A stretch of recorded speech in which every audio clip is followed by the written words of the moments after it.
لله رب العالمين والصلاة والسلام على أشرف الأنبياء والمرسلين أبي القاسم محمد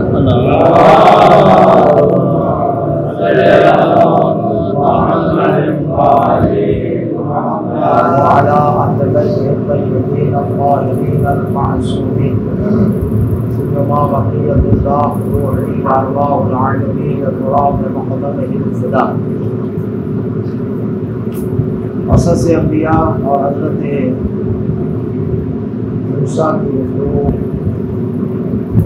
آپ کی خدمت میں کل شروع کی تھی. قرآن مجید حضرت موسیٰ اولو العزم کی زندگی کے واقعے کو ہمارے لیے بیان فرما رہا ہے، اور یہ تمام واقعات، یہ قصص اپنے نبی کے لیے بیان کیے تاکہ نبی کے دل کو ڈھارس ہو، اطمینان ہو، جو میں پہلے آیت پڑھ چکا ہوں. کل میں نے آپ کی خدمت میں عرض کیا کہ اللہ کی مشیت اور ارادہ تھا کہ حضرت موسیٰ کو فرعون کے دو بچوں کو قتل کر رہا تھا، اسی زمانے میں یہ بچہ دنیا میں آئے اور پھر خدا اپنے ارادے سے اس بچے کی حفاظت کرے. ٹھیک ہے، اور پھر حفاظت کی، صندوق میں ڈالا. واقعہ میں نے کل بتایا کہ یہ پہنچ گئے کہاں؟ دربار. یعنی فرعون کی زوجہ نے اس کو سمجھا کر قتل سے بچایا اور بچے کو لے آئے کہاں؟ اپنے دربار میں. کل بات ہماری یہاں پہنچی تھی قرآن کی روشنی میں سورہ قصص کی آیات ہے. کل بات ہماری یہاں پہنچی تھی کہ حضرت موسیٰ کی ماں نے موسیٰ کی بہن سے یہ کہا کہ تم جاؤ دیکھو اس صندوق کا کیا ہوتا ہے، اور دور سے دیکھنا تاکہ کسی کو پتہ نہ چل جائے. دور سے دیکھو کیا ہو رہا ہے. حضرت موسیٰ کی بہن دور سے یہ سارا منظر دیکھ رہی تھی کہ صندوق نکلا، بچہ نکلا، اور اس طریقے کا واقعہ. اب خدا ان کے مطابق ایک اور امر کی طرف توجہ فرما رہا ہے. اور فرمائیے دیکھیے، خدائی وعدہ تھا حضرت موسیٰ کی ماں سے کہ ہم یہ بچہ تم تک پلٹائیں گے. یہی تھا نا، یہ اللہ کا وعدہ تھا اور وعدہ خدا کا حق ہے. اب خدا فرما رہا ہے اس آیت میں، آیت نمبر 11 میں، وَحَرَّمْنَا عَلَيْهِ الْمَرَاضِعَ مِنْ قَبْلُ فَقَالَتْ هَلْ أَدُلُّكُمْ عَلَىٰ أَهْلِ بَيْتٍ يَكْفُلُونَهُ لَكُمْ وَهُمْ لَهُ نَاصِحُونَ. خدا فرما رہا ہم نے وہ عورتیں جو فرعون کے دربار میں تھی، ان تمام عورتوں کا دودھ پہلے ہی سے موسیٰ پر حرام قرار دے دیا تھا. تاریخ کا واقعہ آپ نے سنا ہے، کیونکہ میں تاریخ کو بیان نہیں کرنا چاہ رہا، میں فقط قرآن کی حدود تک رہنا چاہتا ہوں. تاریخ میں یہی ہے کہ جب موسیٰ فرعون کے دربار میں آ گئے، اب آسیہ جو فرعون کی بیوی ہے ان کا دودھ خشک تھا، کیا چھاتی میں دودھ نہیں تھا. تو جو عورتیں وہاں پر تھیں انہوں نے بہت کوشش کی، ہر ایک عورت آئی دودھ پلانے کے لیے، لیکن حضرت موسیٰ ان کی گود میں نہیں گئے. حضرت موسیٰ نے ان کا دودھ نہیں پیا، کسی کا بھی دودھ نہیں پیا. خدا اسی طرح اشارہ کر رہا کہ آپ نے پہلے سے ہی حرام کر دیا تھا کسی بھی عورت کا دودھ پلانا. ایسا میں تو ہم یہی پیش کرتے ہیں کہ موسیٰ ایک لحظے کے لیے جو ہے نا ان عورتوں کا دودھ نہیں پی رہے، کیونکہ بت پرست ہیں، الہی پرست تو نہیں، یہ فرعون کے لیے ہے. تو جب ایک لحظے کے لیے موسیٰ دودھ نہیں پی رہے تو پھر حضرت رسول خدا جو فخر الانبیاء ہیں وہ نعوذ باللہ 40 سال جس ابو طالب کو خود کافر کہتے ہو، تو اس کے دسترخوان پہ حضرت ابو طالب آ رہے تھے، پیر کے سارا نظام تھا. یہ توہین ہے رسول خدا کی صلی اللہ علیہ وسلم. قرآن دلیل ہے. اب خدا کہہ رہا ہم نے حرام قرار دے دیے پہلے سے، پہلے سے حرام کر عورتوں کا دودھ پی. فقالت، اب تو حضرت موسیٰ کی بہن دیکھ رہی تھی، سمجھ آ رہی ہے، حضرت موسیٰ کی بہن دیکھ رہی تھی، اس نے دیکھا کہ یہ میرا بھائی کسی کا دودھ نہیں پی رہا ہے، تو آ کے کہا کہ آیا میں تمہیں ایک ایسے گھر کی خبر دوں، ایک ایسے خانوادے کی خبر دوں کہ اگر اس کو یہ بچہ دیا جائے تو وہ تمہارے اس بچے کی کفالت کرے گی، وہ اس بچے کی کفالت کرے گی، دھیان رکھے گی، خیال رکھے گی، وَهُمْ لَهُ نَاصِحُونَ، اور وہ اس کے لیے بہت خیر خواہ ہوگی۔ ماں سے زیادہ خیر خواہ کون ہوتا ہے؟ یہ تو اس بہن کو پتا ہے نا کہ وہ کون سے اہل بیت ہے، وہ کون سا گھر ہے جس کو اس بچے بھیجنا ہے۔ اب ظاہر ہے جب انہوں نے کہا تو انہوں نے کہا ٹھیک ہے، اگر کوئی ایسا ہے تم جانتی ہو کسی عورت کو، کسی گھر کو کہ جس کے ہاں ایک کفالت ہو سکے اور یہ بچہ وہاں جا سکے، وہاں دودھ بھی پی سکے، سب چیزیں، تو اس بچے کو لے جاؤ۔ اب موسیٰ جہاں تھے وہاں واپس آئے، مقصد خدا کا تھا، ارادہ خدا کا تھا، فرعون کے اس ظلم سے اپنے اس نبی کی حفاظت کرنا، ایسا ہے، اور حفاظت کے انتظامات سارے بنائے۔ اب آگے واپس جیسے ہی ماں کی گود میں آئے، تاریخ کہتی ہے تو فوراً ماں کی گود میں آئے اور دودھ پینا شروع کر دیا۔ اللہ، اب قرآن کہہ رہا ہے موسیٰ کی ماں کی طرف اشارہ کر رہا ہے، کہہ رہا فَرَدَدْنَاهُ إِلَىٰ أُمِّهِ، ہم نے موسیٰ کو اس کی ماں کی طرف پلٹایا، کہ تقر عینها، تاکہ اس کی ماں کی آنکھ ٹھنڈی ہو، ولا تحزن، اور اس کا غم ختم ہو جائے، حزن ختم ہو جائے، حزن کرے۔ ہم نے یہ بچہ پلٹا دیا، وَلِنَعْلَمَ، اور فرمائی وَلِتَعْلَمَ أَنَّ وَعْدَ اللَّهِ، اور پہچان لو کہ اللہ کا وعدہ ہمیشہ حق ہوتا ہے۔ یہ ہم انسان ہیں جو وعدہ کر کے پھر جاتے ہیں، ہماری کوئی ایک زبان نہیں ہوتی، ہم کبھی ادھر ہے کبھی ادھر ہے، ایسا ہی میں 2 گھنٹے کے بعد آنا، پھر 5 گھنٹے کے بعد آنا۔ وعدہ اگر کرنا ہے تو صحیح وعدہ کرنا ہے، اور اگر نہیں کرنا تو وعدہ نہیں کرو، کہو ہاں انشاءاللہ کوشش کروں گا، آپ آ جائیں، اگر ہو سکتا ہے تو کر دوں گا، دیکھیں یہ بھی الفاظ ہے نا، لیکن آپ پکا وعدہ کریں تو پھر تو میرے بھائی رسول خدا حضرت محمد صلی اللہ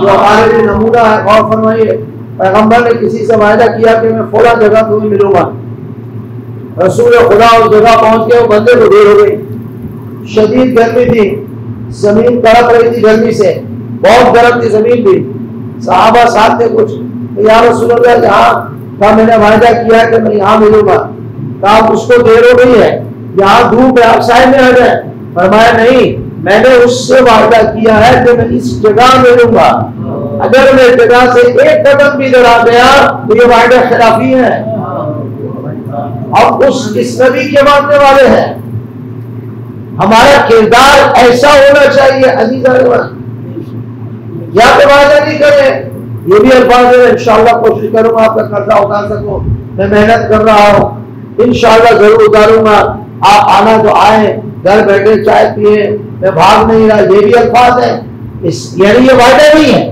لیکن اگر وعدہ کیا جائے تو پھر میرے بھائی کچھ بھی ہو جائے، کچھ بھی ہو جائے اس وعدے کو پورا کرنا پڑے گا۔ اللہ کا وعدہ بے شک حق ہے، وَلَكِنَّ أَكْثَرَهُمْ لَا يَعْلَمُونَ، یہ اکثر جاہل ہے، اکثر نہیں جانتے کہ خدا جو وعدہ کرتا ہے وہ پورا کرتا ہے، خدا نے وعدہ کیا ہے اے میری مخلوق رزق دینا میرا کام ہے، میری مخلوق میں تمہیں رزق پہنچاؤں گا، اس کی فکر مت کرو، رزق پہنچانا خدا کہہ رہا میرا کام ہے، ایسا میں وہ کہہ رہا وہ چونٹی جو ہے نا اس کو بھی رزق پہنچانا میرا کام ہے، تو رزق تو خدا کا وعدہ پہنچانا اور وہ پہنچا رہا ہے، لیکن خدا نے کہا جو اگر میرے دیے ہوئے رزق میں اضافہ چاہتے ہو تو پھر یہ کرنا پڑے گا، میری اطاعت میری بندگی فلاں فلاں، ایسا نہیں، ورنہ وہ رزق تو سب کو دے رہا ہے، کافر کو بھی دے رہا، مسلمان کو بھی دے رہا، سب کو دے رہا ہے، اس کا وعدہ ہے،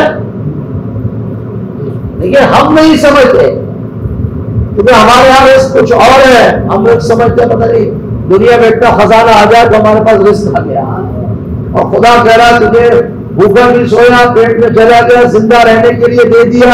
اللہ کی نظر میں یہ رزق ہے کہ میں تجھے زندگی کے لیے دیتا رہوں گا, تجھے اس کی فکر نہیں کرنی چاہیے. کہیں نہ کہیں سے پہنچا دوں گا, تجھے مل جائے کھانے کے لیے, ہے نا. ہماری پروازیں بھی بہت زیادہ ہیں. ہم نے نہ اللہ کی عبادت کرنی, نہ اطاعت کرنی ہے, نہ شکر کرنا ہے, نہ صبر کرنا, کچھ بھی نہیں کرتا. پھر بھی خدا آسمان سے من و سلوا نازل کر, جیسے حضرت عیسیٰ پہ آیا, حضرت مریم پر آیا, ایسے ہم پر بھی ہیں. تو میرے بھائی وہ آئیں گے ضرور, لیکن تو اس کے لیے مریم جیسی عبادت ہو, عیسیٰ جیسی عبادت ہو, اہل بیت کی سیرت کو جیسے چلنا چاہیے چلے. تو پھر تو وہ مصر میں کمار بھی یہ کام کر لیتے تھے, سلمان بھی کر لیتے تھے, ابو ذر بھی کر لیتے تھے, سارے کام کر لیتے تھے. ان کی زندگی پہ چلے تو مردوں کو زندہ کرنا بھی آسان ہے, اور اگر ان کی زندگی پہ نہیں چلے تو صحیح و سالم کو بھی بیمار کرنا آسان ہے. دونوں چیزیں ہیں. سلام پاک محمد علیہ.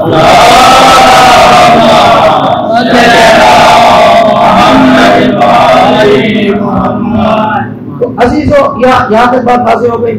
اب میں آپ کی خدمت میں عرض کروں. میں نے کل حضرت آسیہ کے بارے میں آپ کی خدمت میں عرض کیا, ذرا توجہ چاہوں گا. دیکھیں سورہ تحریم میں خداوند متعال نے دو نبیوں کی زوجہ کا اور ایک فرعون کی زوجہ کا تذکرہ کیا. ٹھیک ہے میرے دوست, سورہ تحریم میں غور فرمائیے میرے دوست. سورہ تحریم کی آیت نمبر 10 اور 11 میں پڑھ رہا ہوں, غور ہے میری طرف توجہ ہے. میں آیتوں کو دیکھیں. ضرب اللہ مثلا للذین کفروا, اللہ نے ایگزامپل دی ہے, مثال دی ہے کافرین کے لیے, جو کافر ہیں ان کے لیے مثال دی ہے, ایگزامپل دی ہے. امرأۃ نوح وامرأۃ لوط, حضرت نوح کی زوجہ اور حضرت لوط کی بیوی کو. حضرت نوح کی بیوی اور حضرت لوط کی بیوی کافروں کے لیے مثال ہے. میں نے پہلے بھی کہا تھا خدا کی کسی کے ساتھ رشتہ داری نہیں ہے. ان اکرمکم عند اللہ اتقاکم.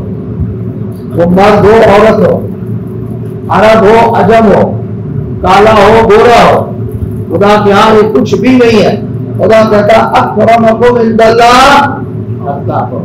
حضرت جون جو حسین کے قدموں کی شہادت نوش فرمائی, وہ حضرت جون کا جو مقام خدا نے دیا, کالے تھے لیکن جو مقام حضرت جون کو ملا میں اور آپ سوچ بھی نہیں سکتے. بلال حبشی حبش کے افریقہ کا تھے, لیکن جو بلال حبشی کو عند اللہ مقام ملا ہے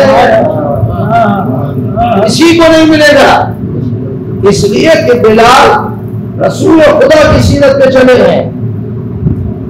اتقاکم معیار یہ ہے, معیار غریب و فقیر و امیر و بالا اور یہ اور وہ, عالم و جاہل بالکل نہیں ہے. ممکن ہے کہ آیت اللہ مثال دے رہا ہوں, اتنا بڑا عالم ہو لیکن وہ تقویٰ میں اس طرح نہ ہو, لیکن جاہل ہے تقویٰ میں اللہ کی پسند کے مطابق کام کر رہا ہے. تو خدا کی نظر میں وہ ظاہری جاہل اس عالم سے کئی گنا افضل ہے. یہاں خدا کے یہاں کوئی معیار نہیں ہے. معیار فقط کیا ہے بولو, یہ دنیا ہے جس نے بنا دیا ہے کہ غریب ہے سے دور رہنا. رسول خدا حضرت محمد مصطفیٰ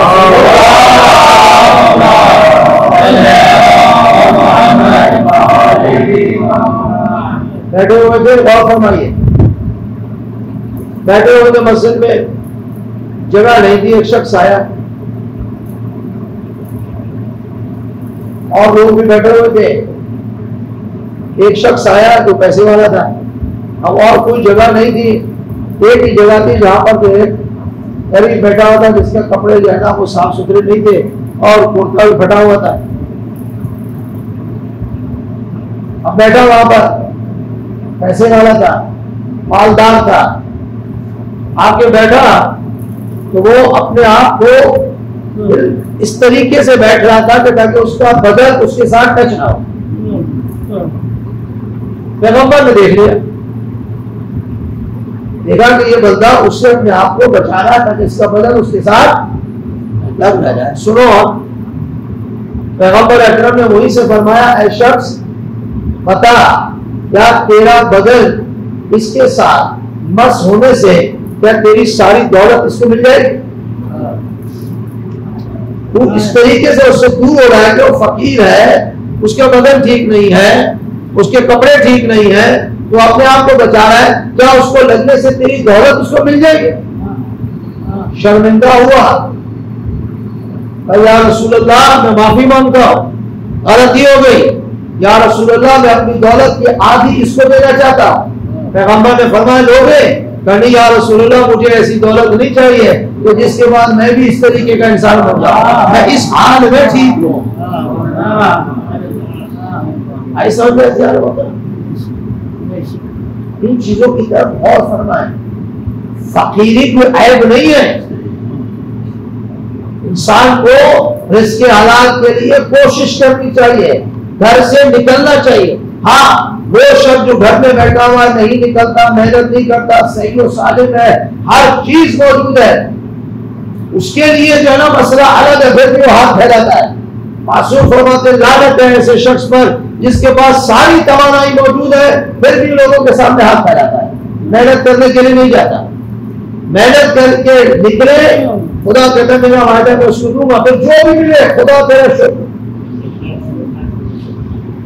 رسول خدا کے بعد جب تاجر حلال رزق والے کما کے جب مزدوری کر کے آتے تھے، پیغمبر اکرم ان کے ہاتھ چومتے تھے، فرماتے تم اللہ کے دوست ہو، تم حبیب اللہ ہو، تم نے رزق حلال کے لیے اپنے اور اپنے بچوں کے کام کے لیے محنت کی ہے، آؤ میں تمہارے ہاتھ چوموں.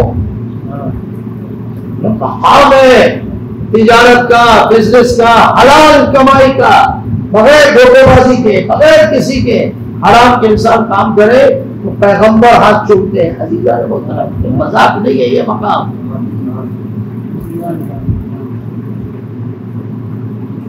ضرب اللہ مثلا للذین، حضرت لوط کی بیوی اور حضرت لوط کی بیوی کو کیا کیا؟ مثال بنایا کس کے لیے؟ کافر کے لیے. کانتا تحت عبدین من عبادنا صالحین. اللہ اکبر. حضرت لوط بھی صالح تھے، نبی تھے، حضرت لوط بھی صالح تھے، نبی تھے. ایسے ہے نا، صالحین میں سے تھے نا، نیک تھے، نبی کے ساتھ. اللہ فرما رہا یہ دونوں یعنی لوط کی بیوی اور لوط کی بیوی دونوں ہمارے اپنے صالح کے کفالت میں تھے، ان کے زیر نظر تھے، ان کی یہاں زندگی کر رہے تھے، لیکن ہم نے ان کو کافر کے لیے مثال بنایا. فخانتاہما، دونوں نے، نوح کی بیوی نے بھی اور لوط کی بیوی نے بھی نوح سے اور لوط سے کیا کی؟ خیانت کی. لوط کی بیوی کی خیانت یہ تھی جیسے کوئی لڑکا یا مرد نبی کے گھر میں آتا تھا مہمان بن کر، لوط کی بیوی جا کر لوگوں کو بتاتی کہ آج ہمارے گھر پہ جو ہے نا وہ لڑکے آئے ہوئے ہیں، مرد آئے ہوئے ہیں. یہ خیانت تھی. خیانت کی ہے بیوی نے، اور لوط کی بیوی نے بھی اس طرح خیانت کی ہے. قرآن میں کہہ رہا ہے فلم، اور فرمایا یہاں فلم یغنیا عنہما من اللہ شیئا، ان دونوں اپنے صالح کی شفاعت کام نہیں آئی، نہ اپنے لوط کی نہ حضرت لوط کی، ان کی شفاعت ان دونوں کو کام نہیں آئے گی. واضح روشن کر دیا. جو کہتے ہیں نا کہ بس ہماری شفاعت ہو جائے گی ہم جو چاہے کریں، نہ ایسا نہیں ہے جو چاہے کریں. علی اسی وقت قبول فرمائیں گے جب علی والی سیرت زندگی ہوگی، حسین اس وقت قبول فرمائیں گے جب حسین والی سیرت ہوگی. ولایت و محبت سب سے پہلے ہے، عقیدہ سب سے پہلے ہے، لیکن عقیدہ فقط کافی نہیں ہے، عقیدے کے بعد اس پہ عمل ضروری ہے، عمل ضروری ہے. وقیل ادخلوا النار مع الداخلین، ان کو حکم ہوگا داخل ہو جائے جہنم میں. تو نوح کی بیوی اور لوط کی بیوی دونوں کہاں گئے؟ جہنم میں گئے. ٹھیک ہے نا، سوچ سکتا ہے. نوح کی بیوی، لوط کی بیوی، اب آپ حیران ہوتے ہیں، آپ بعض اوقات مولانا کا بیٹا دیکھیے گمراہ ہوتا ہے، ارے بابا یہاں نوح کی نبی کی بیوی گمراہ ہو گئی، وہ نبی کا نوح کا بیٹا جو ہے نا گمراہ ہو گیا، نبی کے پاس نہیں آیا، تو مولانا کا بیٹا اگر گمراہ ہو گیا تو کون سے جو ہے نا اس کا قیامت آ گیا۔ ایسے بیان کرتے ہیں جیسے بس مولانا سے کوئی بڑی جو ہے نا وہ جسارت ہوتی ہے، بھائی بیٹا ہے گمراہ ہو گیا، معاشرے میں آ گیا، تو یہ کوئی محفوظ میں تو نہیں لکھا ہوا کہ مولانا کا بیٹا تو وہ بس وہ مولانا ہی جیسا ہوگا۔ یہ بات سمجھ آ رہی نہیں؟ آپ جو ہے نا دوربین جو ہم پر لگاتے ہیں نا، یہ کبھی کبھی دوربین اپنے اوپر بھی لگایا کریں۔ ہاں عالم کی ایک ایک بات پر دوربین ہے، مولانا ایسے جا رہے تھے، ان کی ابا نیچے تھی، تو ابا نیچے تھی تو کون سی طوفان آ گیا۔ آپ اپنی زندگی کے دیکھیں کہ ساری زندگی جو ہے نا اپنی زندگی کی طرف توجہ فرمائیں، کون کون سے کام ہو رہا ہے، یہ تو بڑا ابا نیچے ہوئی ہے مصیبت آ گئی ہے۔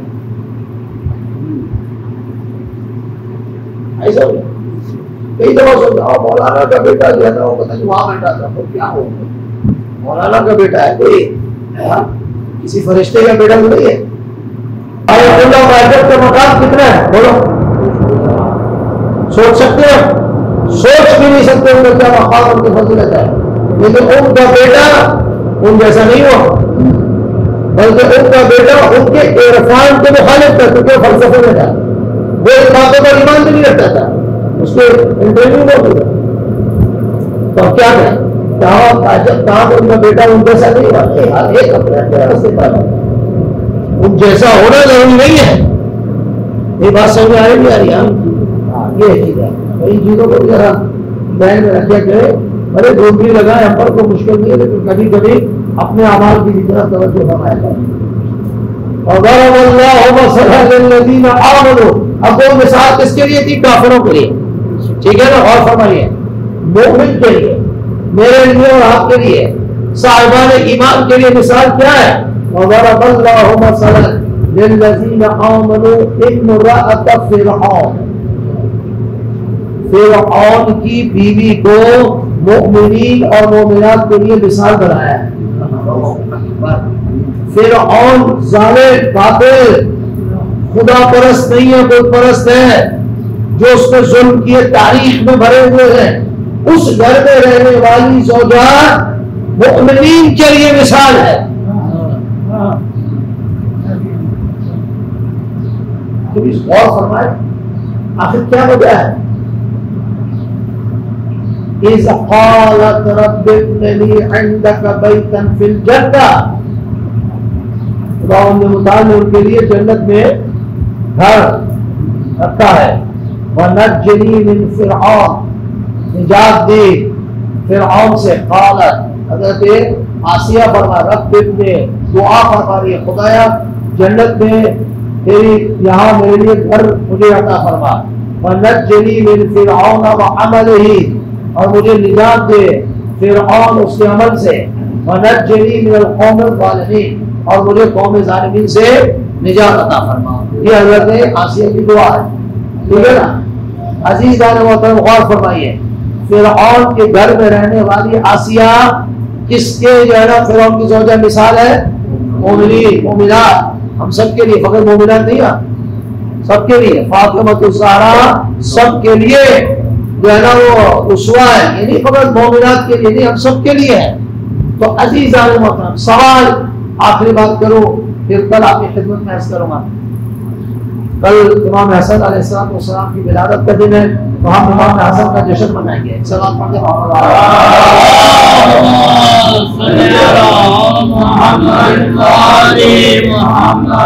وہ آپ بھی تشریف لائیے، دوسروں کو بتائیے امام حسن کا جشن ہے کل، خاص تاریخ کل ہے انشاءاللہ، تو ہم مولا کا جشن منا کر امام حسین اور اطہر و اہل بیت کو انشاءاللہ مبارک پیش کریں گے۔ لیکن سوال یہ، حضرت آسیہ کا کون سا ایسا کام تھا جس کی وجہ سے اتنا مقام ملا، ایگزامپل بنی، مثال بنی مومنین مومنات کے لیے؟ بھائی وہ خدا پرستی صحیح ہے، باہر نے بت پرستی تو نہیں کہ خدا پرستی، ٹھیک ہے نا، اس میں شک نہیں ہے۔ وہ اللہ کی عبادت جو زمانے میں تھی وہ بھی کرتی ہوگی یقیناً، ٹھیک ہے نا، اور جو فرعون ظلم کر رہا ہوگا اسے منع ضرور کرتی ہوگی کہ دیکھو یہ ظلم مت کرو، جیسے حضرت موسیٰ کو بچا لیا، ایسے کئی اور اچھے کام وہاں پر کیے، ایسے ہی ہے نا. یہ سارے کام ہیں، ان کاموں سے آنکھ بند نہیں کی جا سکتی. لیکن میں سمجھتا ہوں جو تاریخ میں بیان کیا گیا ہے، جو کام سنہری الفاظوں سے لکھا جا سکتا ہے، جس کام کو معیار بنایا جا سکتا ہے کہ یہ وہ کام ہے خاص جس کی وجہ سے اللہ نے حضرت آسیہ کو مقام دیا اور 4 عورتوں میں رکھا اور یہ مقام دیا. وہ کیا ہے وہ ہم بیان کر چکے ہیں. وہ مقام یہ ہے، وہ کام یہ ہے کہ آسیہ نے اللہ کے نبی کی حفاظت کی. آسیہ نے اللہ کے نبی کی کیا کی؟ بولو، حفاظت کی. قتل ہونے سے بچانے سے لے کر جب تک حضرت یوسف حضرت موسیٰ جوان ہوئے اور دربار میں پھر دربار سے گئے، اس وقت تک ان کا خیال رکھا، اس وقت تک ان کی حفاظت کی. تو پتہ یہ چلا اگر کوئی اللہ کے نبی کی حفاظت کرے گا، اس کا خیال رکھے گا، تو خدا اس کو مثال بنائے گا کائنات تک کی مومنین اور مومنات کے لیے، اور اسے وہ مقام عطا فرمائے گا کہ ان 4 مخصوص عورتوں نے رکھا. ایسے میں تو ہم یہی تو کہتے ہیں، جب آسیہ فرعون کے گھر میں رہ کر اس مقام پہ پہنچی کہ ایک نبی کی حفاظت فرمائی، تو اگر کوئی نبی موسیٰ کی حفاظت کرے تو ان مقامات کو حاصل کر لیتا ہے. تو جو فخر انبیاء محمد مصطفیٰ کی حفاظت کرے